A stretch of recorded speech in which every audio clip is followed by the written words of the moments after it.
20 years a teacher and having recently launched her own platform called Rethinking Dyslexia, where she dedicates much of her time working with neurodivergent individuals, helping them to thrive through education and life.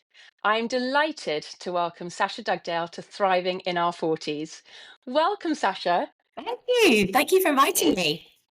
Well, it is so lovely because we've been friends for many years now, and we've never ever sat down and had an in-depth conversation about the work that you're doing and the impact that you're having without being interrupted, whether by husbands or children or anything else. So, first of all, it's so lovely to have you to myself. And also, I'm really excited about this conversation because as a parent of a neurodivergent child, I I'm learning every day more about their needs and their differences and their strengths and just their wonderful character, that it amazes me that there's not more conversations like this going on. So I'm really excited about what we can share for people who are either dyslexic or people who care for people that are dyslexic. And I think it's also really important to add that it's not just about children that we're going to be talking about. Neurodiversity has no age barriers, and so it's going to be very relevant for children, young people, adults. Everyone hopefully will come away having listened to us and think that they can really thrive with dyslexia and really make the most of the opportunities that they've got going forward. Yeah, absolutely. Well, we're going to start with the first question, which is what is dyslexia and how many people are impacted by it? So, dyslexia is a specific learning difficulty that primarily affects your reading and your writing. That difficulty is because a series of difficulties with your processing. So, by that, I mean the way in which you receive language. There is a weakness there, and that then has a significant impact on your ability to acquire reading and spelling, particularly in line with your overall ability. Um, in terms of how many people are affected, it's 1 in 10 people in our population. Globally, it's estimated that that's 780 million people who are affected, and they may not be diagnosed or identified with dyslexia. That is huge figures, isn't it? Yet I feel, and we'll go on to this in more detail when we talk about the education system, but I feel that it's not out there enough. I still don't feel that dyslexic people are being included enough within mainstream education. Do you feel that that's the same? I think that because of the nature of dyslexia and because it's principally you see the evidence of it in your reading and your writing. So, firstly, a lot of dyslexics are brilliant at compensating for those strategies and masking. And so a teacher may not realize what the source of those difficulties are. They may just say, oh, that person's struggles with their spelling. And also, I think the difficulty is that it presents differently in every individual. And the complexity is that often it co occurs with another difficulty. So it depends. It may be that you're presenting more with ADHD tendencies or dyspraxia, or it's coming up more in your behavior, or you may be highly intelligent. And so your compensatory strategies are able to, again, mask. But then you reach a point in your education or in the workplace where you reach a threshold and somehow actually all those strategies fall apart. And so as a result of that, it is often not identified. And there is a real problem with the training that's provided for educators. And like we said earlier, around the wider understanding and conversations around this for people to recognize and understand. There's so much I want to go back on that, but I think first of all, you mentioned it was about reading, writing, spelling, but and then maybe this is drawing just more on personal experiences with my own child. Dyslexia, to talk about that area in particular, it impacts day-to-day lifestyle as well. And so can we go on and talk about maybe if you haven't been diagnosed, what are the signs that you should be looking for outside of reading, writing, and spelling? Yeah, absolutely. So the key thing, and Made by Dyslexia have some brilliant visuals that you can look at that really summarize this. So often an individual with dyslexia will have what we call a spiky profile or an uneven profile. So clear strengths in some regards, but then other aspects of their profile lagging behind. So, for example, somebody who may be really articulate, use fantastic vocabulary, and yet actually their phonics are really weak. Or it may be somebody who's brilliant at maths, but they're really struggling with learning a language. So it's looking for that spiky profile, or even just things like processing instructions. So going back to what you said about outside of reading and writing, it's your organization, it's your processing of instructions, it's your short-term and working memory. It is the sort of unevenness to your profile that is out of kilter with your kind of underlying ability. And it's looking for that. And also, as well, sometimes seeing whether there are other difficulties that are going on. And so if people can identify or they can see that within a child, for example, what are the next steps to getting that diagnosed? So I think the first thing is to talk to the school, the workplace, about where those barriers are and what those blocks are. It's critical that that individual has some interventions, because it may be that that environment is not fully supporting them, and actually, with the correct intervention, those difficulties change. Because it may just be that that child or that individual is taking time to adjust to their workplace or their new school environment or the expectations, and so you must put interventions. Then, if the problems persist post those interventions, then you go to what we often talk about second tier kind of support. So, looking at whether that person needs some specialist support, whether we need to change how they are recording their work, how they're receiving information. And then ultimately, you may want to go down the route of a formal diagnosis. The British Dyslexia Association is brilliant. It's got a helpline that you can call for advice around that. Most assessors as well, people, I often sort of recommend that people, if they get in touch with me, that we have a conversation first to actually see, is the formal diagnosis the way you want to go forward? What's that going to give you? Has your child already had lots of intervention? Have there already been assessments by the local authority or by a specialist advisor? Is this going to enable and support? So, uh, sorry. No, no, I was going to say it seems that there's lots of different steps that you've got to take. Should there be little actions or tools that either the dyslexic person can start to do themselves and the carers around them, or have you got to really persevere in trying to get that help in the first place? There are definitely steps you can always put in place at home without that formal diagnosis. I think one has to act from the position that most supportive strategies for individuals with dyslexia is good practice. So, actually, what you may be doing for your child will benefit another sibling. So, for example, getting the sand tray out and getting them to write their spelling using magnetic sand or using magnetic letters or some shaving foam will be fun for everyone, like, including the adults. So, Yeah. so I think if you kind of take a step back from that, actually, it's about using inclusive strategies and also things that are quite low input that you can readily put in place. A lot of good practice is about reinforcing the learning, over learning to build up that automaticity.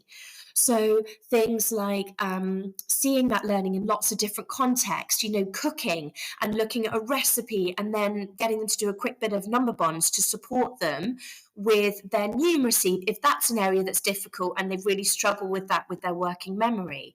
So it's about, and making those personal connections. But critically, it's about identifying their strengths that you mentioned earlier and leaning into those. Yeah. It's exam season, and well, as we're speaking, and we touched on it briefly before we started recording, kind of the anxiety around it. And I think as parents, we can be very anxious generally about how our children do within the assessments. Um, but it's trying to take a step back, isn't it? And giving those that find academic subjects challenging yes, you can support them so far, but it's also kind of giving them confidence that what they're doing is to the best of their ability, and not to lay on that external pressure, whether that external pressure is coming from other peers. I've been getting messages from, well, my daughter uses my phone, and I get the messages from her friends, and they've been saying they've been doing 4 hours a day, and I'm just like, oh my gosh, we're not doing 4 hours a day. And my daughter, to be fair, is keeping very calm about it. And the learning strategies that we are doing, you mentioned using sand and magnetic letters. She's incredibly visual, and we've gone down the clay route. And that is not going to suit many of her people in her class, but for her, it's like a light bulb moment, Sasha. It was so wonderful to sit down with her and to see her engaged, and to actually kind of learn what was going on in front of her, without her just looking at a page and being like, I don't understand, or getting distracted, or getting frustrated as well. So it's very personal, isn't it? And I think you have to take that attitude right across when it comes to exams, but also within the classroom environment, but also when you're at home as well. It's like one size isn't going to fit all. No, and also at one time. So the clay will work now, Yeah. and then actually you may need to adjust. So that agility from everyone in the Okay. home to actually trial 3 interventions, see if that works. If that doesn't work, then rejig it. And just there is so much good practice being shared on the internet and being championed by things like Made by Dyslexia, by the British Dyslexia Association. Jamie Oliver's got his documentary coming out Mm. on Monday. Chris Packham's just done a documentary with the Inside Our Minds. So really engaging with those conversations that are championing people's successes. And I think making that child really explicitly aware of their successes and nurturing that. So nurturing their visual, looking at the story that they've just drawn, or them telling you the story and you scribing it for them, and then you reading it back to them and you say, you wrote that. That was your Yeah. story. Yeah. That was fantastic. And empowering them with that. It's so important. And I definitely want to come back to that. Before we do so, though, I just want to talk about adults with dyslexia. And if someone is in their midlife and they haven't maybe been formally diagnosed, or they now haven't got that education support system around them, what advice do you give someone who is older about better understanding dyslexia and how their brain works? So I think the first thing to say to an adult who's belatedly diagnosed is, well done. Well, all these amazing compensatory strategies. You are so strong and Yeah. determined and resilient. Yeah. So give yourself a big pat on the back and be kind to yourself. So that's the first thing. I think secondly, it's often a relief, but it also can be quite frightening. And so it's sort of suddenly reframing your understanding of why have you had these struggles throughout your life without understanding the source of that. And that can be scary, but also really empowering. So I think it's sort of dovetailing actually the way that you've personally approached that throughout your life, but then Mhm. being equipped with that diagnosis.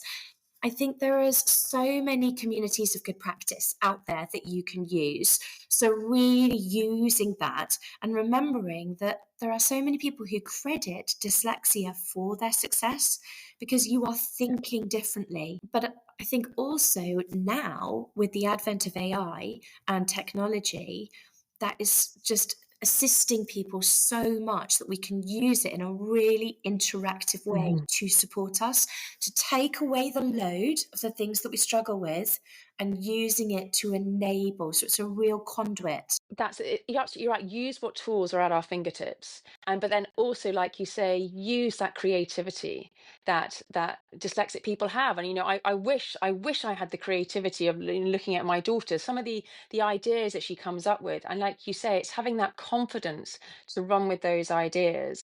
Can we talk about your work, Sasha, and rethinking dyslexia? What was the why did you set up the platform? I set up the platform. It's always been an interest of mine. My sister is dyslexic. I have lots of family and friends. My son is dyslexic. I have been an English teacher. As an English teacher, you're often at the front line of seeing these difficulties, and I wanted to make more of a difference. I also felt as a parent that when I felt that my son was presenting with this uneven profile. He was talking about the underworld and Hades, age 3, and yet he couldn't remember his name. Not name, sorry. He could remember his name, but he couldn't remember his age and his colours, and was really struggling to acquire his reading skills. And I didn't know where to turn to. And you turn to the school, but sometimes actually they seem to be getting by, and schools say, oh, they're Yeah, just young, it's nothing to worry yeah, about. But you feel, your maternal gut instinct is, there's yeah. something not right here. I'm seeing a child with a jagged profile. And so rethinking dyslexia is aiming to provide that community support for people, expert advice, and to help people overcome those barriers and championing their strengths and successes. I think it having come from such a personal experience, Sasha, you, like you said, you come at it from a parent and a loved one, knowing how people can find things so challenging, but then to go on and build something like you built, and to have such an impact on people's lives, I think it's phenomenal. I really do. And at the end, I want you to share all the information about how people can get in touch with you, because I highly recommend that they reach out. Um, I want to ask about, we talked about support within the workplace and support at school. And I put some questions out to some friends just to kind of see whether anyone else had anything they wanted to ask. And one of the most popular ones that came back was about how people can support neurodivergent friends, particularly if the friend isn't talking about it themselves. So they're not saying necessarily they're having any challenges, but from a spectator's point of view, you know that they are struggling. So what advice would you give to people looking in, who is a friend and wants to support their neurodivergent friend as much as possible? So self-esteem is key. Okay. So that 5-to-1 rule, 5 compliments for every one piece of constructive criticism to support. I Okay. think thinking about their environment. So I think it can be quite difficult for working mothers with dyslexia. You're managing a lot of things. There's a lot of apps now that you have to do. And as we talked about earlier, dyslexia, because of it being a processing difficulty, can impact your organizational skills and your working memory. So looking at that home environment or the workplace and thinking about how can this work environment be adapted to support this individual, not fix them, support them, so that Hmm. they are able to use their strengths to circumnavigate areas of difficulty. So you can often make lots of small changes, like a lot of people put their clock 10 minutes earlier to help them with their timekeeping, stripping back language, actually, thinking about, again, when you're a working parent or a busy family, there's a lot of language that's going on. And actually, are people processing this? So, can you actually just strip it back? What's the core task that we need to do right now? I think it's really And important. And I think patience. I think, and I'm saying that definitely from a personal perspective as well, but I'm just kind of thinking about it as well from more of a peer level. Having patience with your friends and being like they maybe need longer to process something or to understand. And so just being a bit more lenient maybe with them in general. And showing that compassion and that kindness, Yeah. but also thinking about what can you do to take away that cognitive overload. So are there things that you can take away from them to support? Silly things like, I don't know, the shopping list. Could they tell you the shopping list and you quickly write it down? Hmm. Can you Yeah. share notes, to-do lists that you need to do? Can you, just trying to think of other things you can do, thinking about technology in the home that we can do, making things visual, like you said, Yeah. as reminders, Post-its, the power of a Post-it is really helpful. Yeah, Um, true. and Exactly. and just looking at what can we take away to support and how important are some of these things. I think we're very hard on ourselves. But actually, how important is that thank you letter? Do you really need to do that, or could you just do a voice note? Yeah. Being kind to yourself and thinking as an adult, do you need some of these things? Do you need to do that? What can you do to help? Can you use speech to text recognition software? again, to help with emails. That there are so many tools out there to use, aren't there? Outside of learning, Sasha, when it comes to resilience and confidence, because I can only imagine that, if you are having this daily struggle with dyslexia and, it's impacting, like we said, kind of education, work, and lifestyle, what impact is that going to have on people's confidence and resilience? And if there is an impact, how can we rectify that? So I think the impact is where somebody has not been understood and they've only Okay. understood themselves from the perspective of their struggles and not from the perspective of what they are good at and their strengths, that, Okay. will be in bucket loads. So I think the problem with dyslexia is it can be invisible. It's not necessarily visible through your behavior. I mean, it can be, but often again, people are good at masking. So it's misunderstood. You feel misunderstood, and you get you get a sense of your academic ability. You give yourself that label, and you can't move away from that. And then that has a long term impact on your self esteem, your motivation, and your engagement.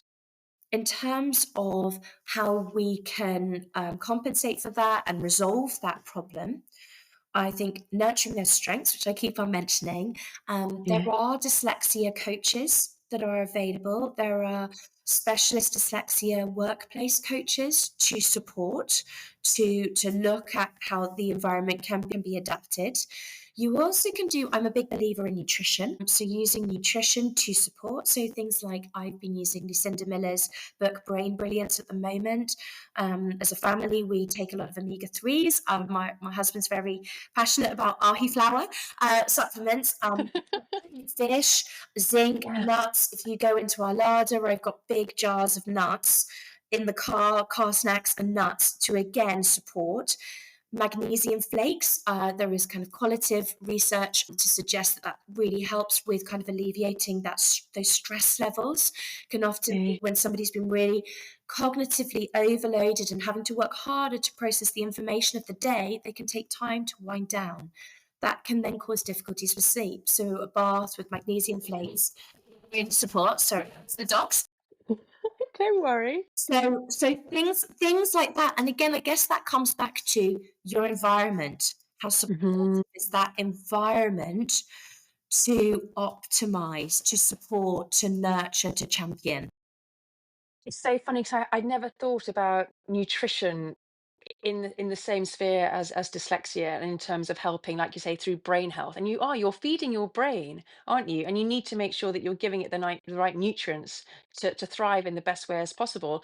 And similarly, like you say, you've got to be able to have that downtime at the end of the day so that you can process everything that has been going on. And actually, I just did a podcast recently with a woman about stress, and one of the big things we talk about is our end of day routine, and how with children we give them a bath. Well, you don't have to, but people do a bath, they do a bedtime story, and everything is very calm and relaxed. But the older we get, the more we kind of that goes out of the window. You just kind of you rush, brush your teeth, and you're into bed.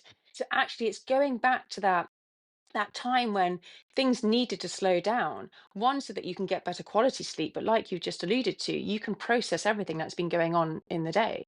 I think that's fabulous. I'm a big believer in carrying on reading to children for as long as you Okay. can. Because, again, as you say, there is often a lot of early intervention support when they're little, be that bath time or reading them the picture book. But as they get older, that support does move away, and particularly the support around literacy moves away, and actually the focus becomes more on your study skills. But what if actually your reading skills are still weak? You're moving around from school, from chemistry to physics to biology to DT, and actually no one realizes that you're struggling to read the signs to move you around the school. What's going on there? So I'm a big believer in reading to your children, and often using that as a point both to support them with their literacy, but also as a way to with downtime and relaxing them. But it can often be a springboard for conversations about how the day's gone, and quite a safe space for them to Yeah. explain how things are feeling. Because for teenagers, they don't want to feel different. And the difficulty with any specific learning difficulty is you do feel different, and Mm. that's really hard. So when you say read to your children, can we just dissect that a little bit? So you are the one reading to them. Are they following the text, or can they be lying there with their eyes closed or looking off into the distance? What do you mean by reading to the children? So it can have so many different formats. It can be in the Okay. car that you're all listening to an audible story through Spotify. It Okay. could be that they're reading and you're reading alongside them in bed. And you're modeling that to them. The Barrington Stoke books are brilliant because the Barrington Stoke books are age appropriate titles. They're printed in dyslexic friendly font and on paper that is dyslexic friendly. Um, and they're not What do you mean by dyslexic friendly paper? Sorry. cream coloured paper is supposed to support individuals with dyslexia better because there's less of a glare of the font Okay. on the paper. And I'd need to double check, but I think the font is slightly enlarged as well. And so Okay. they are just more reader friendly for anybody. Again, you know, anyone in the family can read those titles, but also the titles aren't condescending. So a teenager can read an age appropriate story and not feel that it's all been dumbed down. And as you say, them having their eyes closed, or you reading and doing echo reading and them reading a bit to you. What's echo reading? Sorry. So, echo reading is where you would read a bit and they listen to you reading, and then they would then read it back to you the same bit. That can really support with your reading skills and supporting, particularly with younger children. And often as an adult, you can kind of scan ahead to find the lines that you know they'll be able to read. So then it's a real win. Everyone's not feeling too tasked and demanded. And then they've felt successful around words and writing. I think one of the biggest challenges my daughter has is reading. She doesn't enjoy it, and I think she doesn't enjoy it because she finds it so difficult. And we've tried various techniques, and also just Sasha, with life being so busy, bedtime's getting later and later, and reading gets pushed under the carpet. And so, knowing that, like you say, you can listen to an audio book, I think just having those stories running in their head, that creative imagination, and knowing that they're not going to be tested or pressurized on it. And I think 'cause she sees it as homework. And if I say to her, going to go and read, she'd be like, "Oh, I don't want to read." And she sees it as homework. So it's changing that narrative, that actually it's a really friendly, gentle, inclusive thing that we can be doing together without any form of test going on at the end of it. Mhm. And So I short stories can really help. And again, or reading song lyrics. I've got people in actually they don't really like reading, but they just love music. So reading Adele's song lyrics or Dua Lipa's yeah, song lyrics, that's also fine, yeah. I think. And short stories have a real place. So there's some Okay. amazing short stories out there because again, it's not as daunting for children. We talked a lot about strengths and the superpowers that dyslexic people have, and I really want to talk about it now because I want this episode to be about celebrating neurodiversity. And you've alluded to it already, but using your title, rethinking dyslexia as a difference and definitely not a deficit. You mentioned Jamie Oliver. There's other well-known people in the public eye. There's Whoopi Goldberg. There's Richard Branson's. They've all obviously gone on to achieve phenomenal things, but they've also been very open about the challenges that they've had. Can we talk about the strengths that you've alluded to? What are the strengths that dyslexic people experience that people like me wish that we had also? Yeah, I think it's the thinking differently that actually that is going to be critical for the digital age that we live in. AI can do that memory. You having a weak working memory, that's not a problem anymore because Google can do that.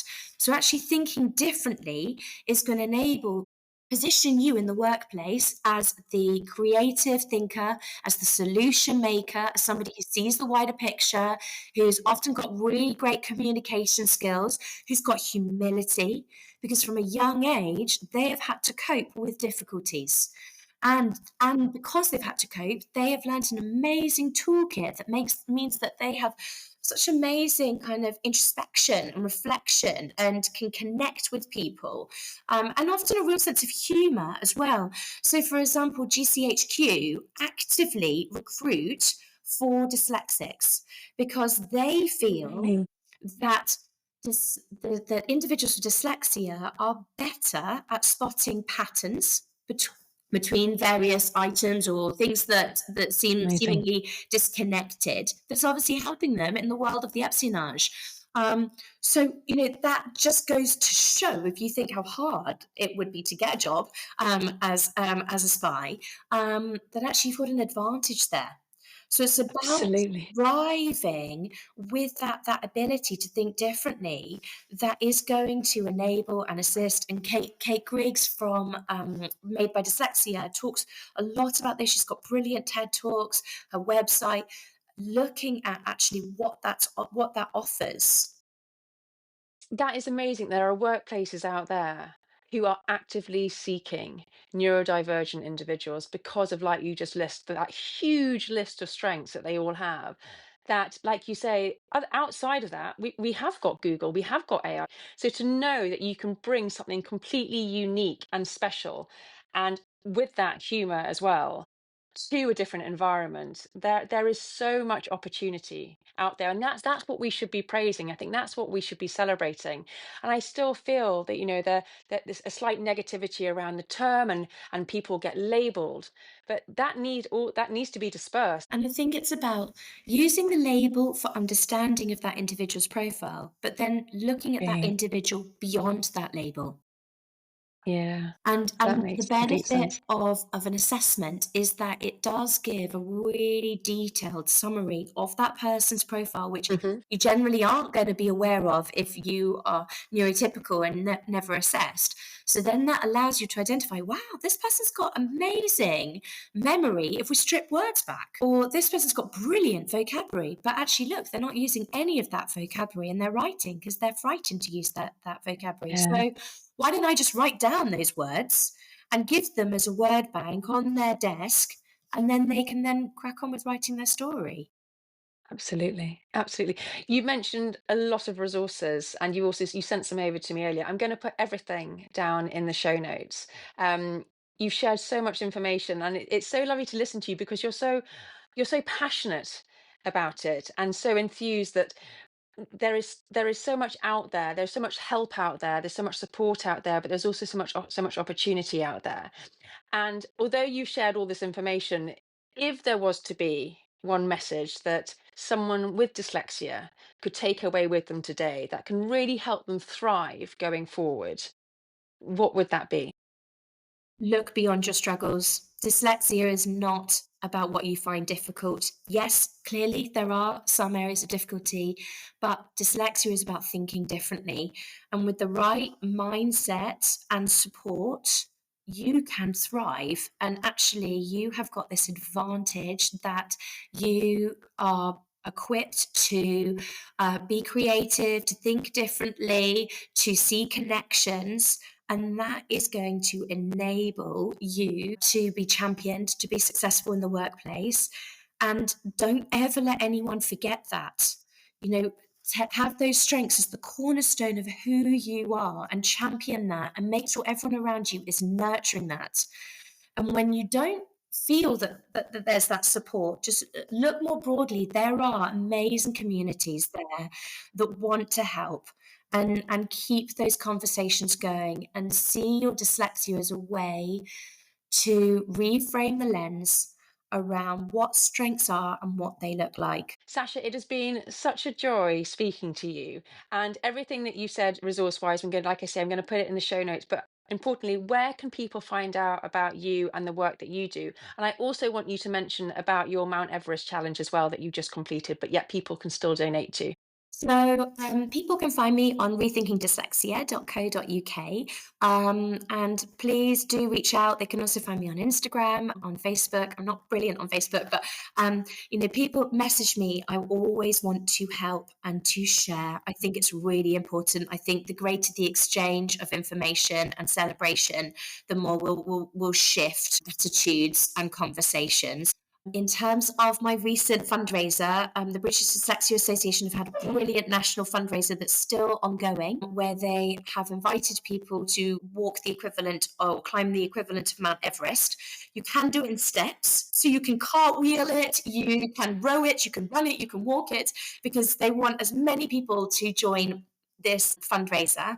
And the aim of the fundraiser is to raise money for resources and advice and support for those individuals studying for national exams, because it is at times a gargantuan effort to get to that summit, and it can be difficult.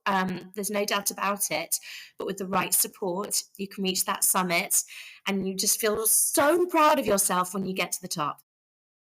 You've got some brilliant pictures on your Instagram about you being at the top. Did you do any cartwheels? Did you do anything other than Did walk? not do any cartwheels. I should have got my daughter to do a cartwheel. She came on the last summit. That is not one of my strengths. Didn't. Oh, bless. Well, thank you again so much for today. It's been such a joy speaking to you, and it's been such an empowering and motivational conversation. So, thank you. Yeah, thank you very much for inviting me.